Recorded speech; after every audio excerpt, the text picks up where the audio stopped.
non-Muslims, inshallah. So I want to now quickly move on to scholarly quotes about the preservation of the Quran. Okay, very quickly moving on to Richard Bell and Montgomery Watt, who had written a book titled Introduction to the Quran. Introduction to the Quran. It was first published in 1970. Okay, and the quotes we will go through are basically in a chronological order: 1970, then 2006, then 2019, and then 2020. We will see the consistent opinions of scholars, Western non-Muslim scholars who have read the Quran. Okay, we will see their opinions consistently, what they have to say. Number one, Richard Bell and Montgomery Watt, what do they have to say on page 44 of their book Introduction to the Quran, published in 1970 by the Edinburgh University Press? And it goes as follows, page 44. This establishment of the text of the Quran under Uthman may be dated somewhere between 650 and his death in 656. It is the cardinal point in what may be called the formation of the canon of the Quran. Whatever may have been the form of the Quran previously, it is certain that the book still in our hands is essentially the Uthmanic Quran. Uthman's commission decided what was to be included and what excluded. It fixed the number and order of the surahs and the outline of the consonantal text, that is, its shape when the dots distinguishing letters are omitted. If we remember that to preserve every smallest fragment of genuine revelation was an ineluctable requirement, the commission under Zayd must be adjudged to have achieved a wonderful piece of work. Okay, page 46, they continue. Thus, on the whole, the information which has reached us about the pre-Uthmanic codices suggests that there was no great variation in the actual contents of the Quran in the period immediately after the Prophet's death.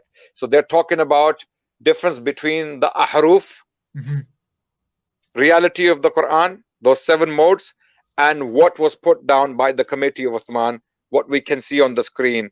Okay, earlier what we saw on the screen, the actual physical copy from the life of the Prophet and his companions. Okay, so what they are saying is this: thus, on the whole, the information which has reached us about the pre-Uthmanic codices suggests that there was no great variation in the actual contents of the Quran in the period immediately after the Prophet's death. The order of the surahs was apparently not fixed, and there were many slight variations, okay, in reading, but of other differences there is no evidence. Page 46. Okay, page 51, they continue, Richard Bell and Montgomery Watt. On general grounds, then, it may be concluded that the Uthmanic revision was honestly carried out and reproduced as closely as was possible to the men in charge of it, what Muhammad had delivered. Allahu Akbar. So Richard Bell and Montgomery Watt in 1970, they are saying what Muhammad delivered was honestly, diligently, credibly passed on by Uthman and his committee to posterity. Non-Muslims, Orientalists, okay, scholars of the Quran. Then they continue on page 51 again. Modern study of the Quran has not, in fact, raised any serious question of its authenticity. The style varies, but is almost unmistakable. So clearly does the whole bear the stamp of uniformity that doubts of its genuineness hardly arise. The authenticity of a few verses has indeed been questioned. Okay, that's what they're saying here. Okay, so they're saying in general, the picture of the Quran. This is a non-Muslim talking, by the way. This is not an imam from a mosque talking. This is not a reciter of the Quran from the mosque of the Prophet in Medina talking. This is not the reciter of the Quran from Mecca talking. This is not a scholar from Al-Azhar talking. This is not a scholar from Medina University talking. This is Montgomery Watt and Richard Bell talking. Next quote from a German scholar of the Quran, Angelica Neuwirth. I hope I pronounced her name correctly. Angelica Neuwirth, 2006, in her article titled structural, linguistic, and literary features of the Quran. And this article was published in the Cambridge Companion to the Quran in 2006. And page number is 100 and 101. 100 and 101. And Angelica Newworth states, as a whole, however, the theories of the so-called skeptic or revisionist scholars who, arguing historically, make a radical break with the transmitted picture of Islamic origins, shifting them in both time and place from the 7th to the 8th or 9th century and from the Arabian Peninsula to the Fertile Crescent, have now been discarded. Though many of their critical observations remain challenging and still call for investigation, new findings of Quranic text fragments, moreover, can be adduced to affirm rather than call into question the traditional picture of the Quran as an early fixed text composed of the surahs we have. Angelica Newworth, another Orientalist, if you want to call her that, I don't know if you would agree with that. Okay, a non-Muslim German scholar is saying that the traditional view, the traditional narrative of the preservation of the Quran as an early uniform text is accurate. This is exactly what she's saying. Okay, then there is another opinion from another scholar. I will very quickly read from it. Okay, before, let me get the quote out very quickly. I hope you have the quote with you, Brother Imran. It's okay. by Marijn van Putten, I think. Marine, I think it would be, yeah, Marine van Putten. Yes. Okay, Marine van Putten, who published an article in 2019, and it can be found in the Cambridge University website. And the title of the article is The Grace of God. The Grace of God as Evidence for a Written Uthmanic Archetype, the Importance of Shared Orthographic Idiosyncrasies. Okay, and in the conclusion of this article, he states, this paper has shown that idiosyncratic spellings of certain words are not due to the whims of the scribe, but are reproduced with the same spelling in all early Quranic manuscripts. The only way that such a consistent reproduction can be explained is by assuming that all the documents that belong to the Uthmanic text type go back to a single written archetype whose spelling was strictly copied from one copy to the next, showing that these copies were based on a written exemplar. The manuscripts examined in this study are sufficiently early that a codification of the Uthmanic text type is perfectly consistent with an attribution to its traditional source, Uthman bin Affan. In other words, Marine van Putten is saying what we find today in physical copies from the 1st century of Islam, like the one we saw on the screen, right?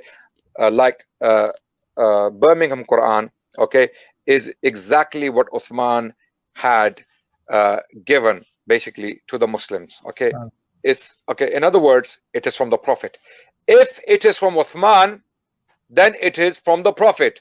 Okay, we trust Uthman, Zayd bin Thabit, Abdullah bin Zubair, okay, and all the other companions who took the Quran directly from the Prophet and gave it to us in a consensus. They made a consensus on this text of the Quran. Nikolai Sinai is another modern scholar of the Quran.